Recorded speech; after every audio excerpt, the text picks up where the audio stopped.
Way back before Rome laid down the law, and long before Alexander the Great became a legend, there was this amazing empire that really shaped history and influenced cultures all over the world.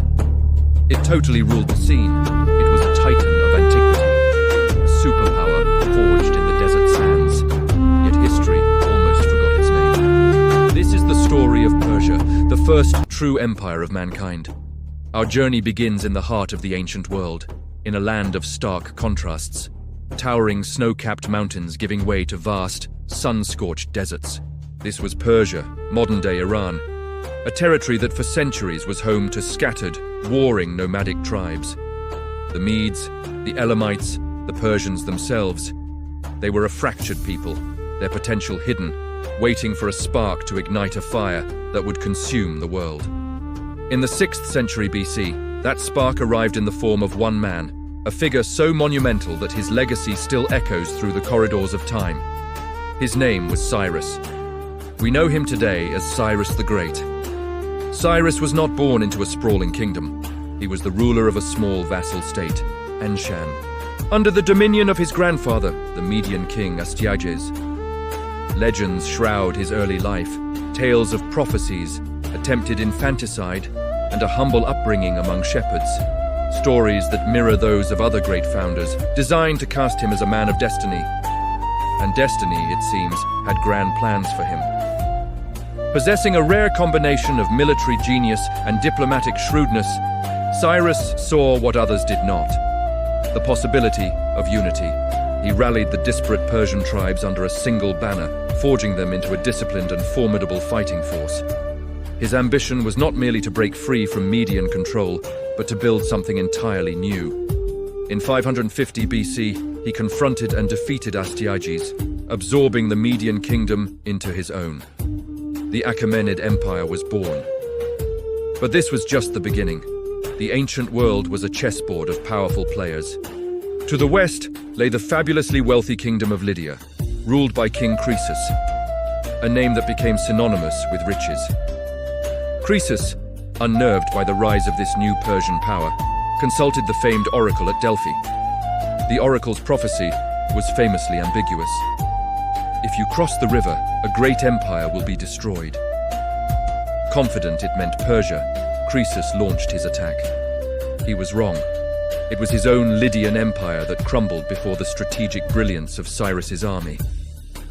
With Lydia secured, Cyrus turned his gaze toward the jewel of Mesopotamia, the greatest city of the ancient world, Babylon. For millennia, Babylon had been a center of culture, science, and power. Protected by immense, impenetrable walls and ruled by King Nabonidus, it seemed invincible.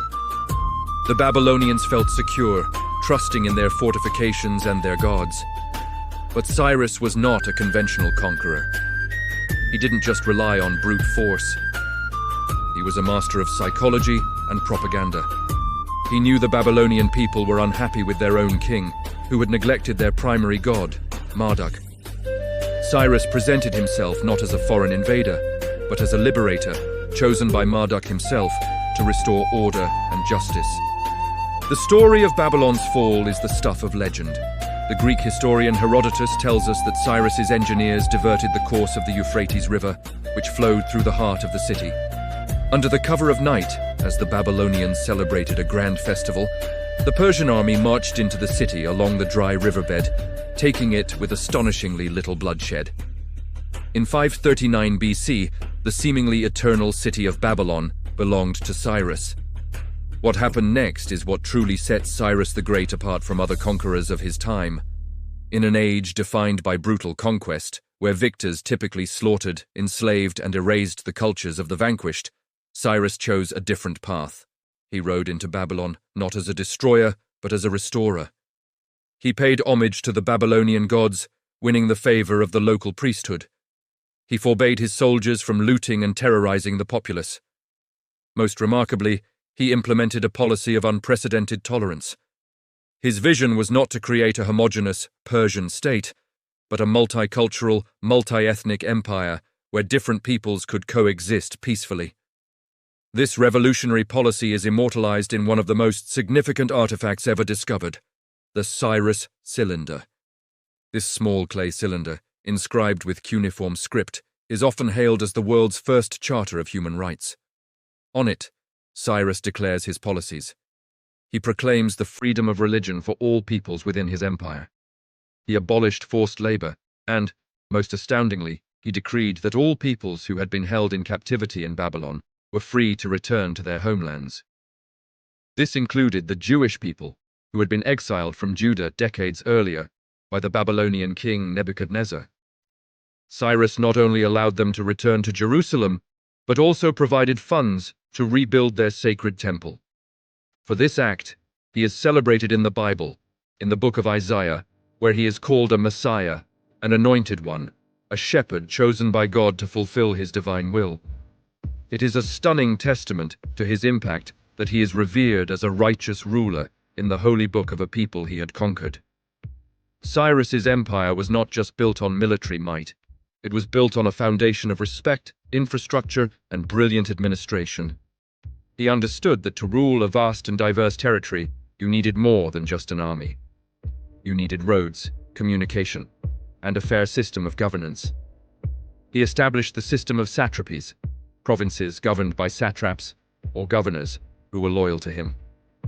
To keep these powerful governors in check, he created a network of inspectors known as the King's Eyes and Ears, who traveled the empire and reported directly back to him, ensuring loyalty and preventing corruption. He also laid the groundwork for the legendary Royal Road, a highway that would eventually stretch over 2,500 kilometers from the Aegean coast to the heart of Persia. This marvel of engineering, complete with relay stations and fresh horses, allowed royal messengers to cover the vast distance in just 7 days. A journey that would take a normal traveler 3 months. This wasn't just a road. It was the empire's nervous system, transmitting information, trade, and military power at unprecedented speeds. The culmination of his vision was the beginning of a new capital, a city that would reflect the glory and unity of his empire. While it would be his successors who would complete it, Cyrus laid the foundations for Pasargadae and later the grand ceremonial capital of Persepolis. These were not just cities, they were statements. Persepolis, the city of the Persians, was designed to be a showcase of the empire's diversity and power. Reliefs carved into its grand stairways depict delegations from every corner of the known world. Lydians, Babylonians, Egyptians, Indians, all bringing tribute, not as subjugated slaves, but as respected members of a vast, interconnected commonwealth. From the scattered tribes of the Persian highlands, Cyrus the Great had forged the largest empire the world had ever seen. It stretched from the Indus River in the east to the shores of the Mediterranean in the west, encompassing dozens of different peoples, languages, and religions. And he ruled it all, not with an iron fist, but with a philosophy of tolerance and wisdom that was centuries ahead of its time. He was a conqueror who built more than he destroyed, a king who understood that true power lies not in domination, but in unity. He was the architect of the world's first superpower, the father of an empire that would shape the course of history for centuries to come. His legacy is not just one of conquest, but a timeless lesson in leadership, humanity, and the art of building a world where many can become one. Thank you so much for joining us on this journey back in time. If you were as fascinated by the story of Cyrus as we are, please hit that like button, subscribe to our channel, and ring the bell so you don't miss the next chapter in the epic saga of the Persian Empire. We'll see you in the next one.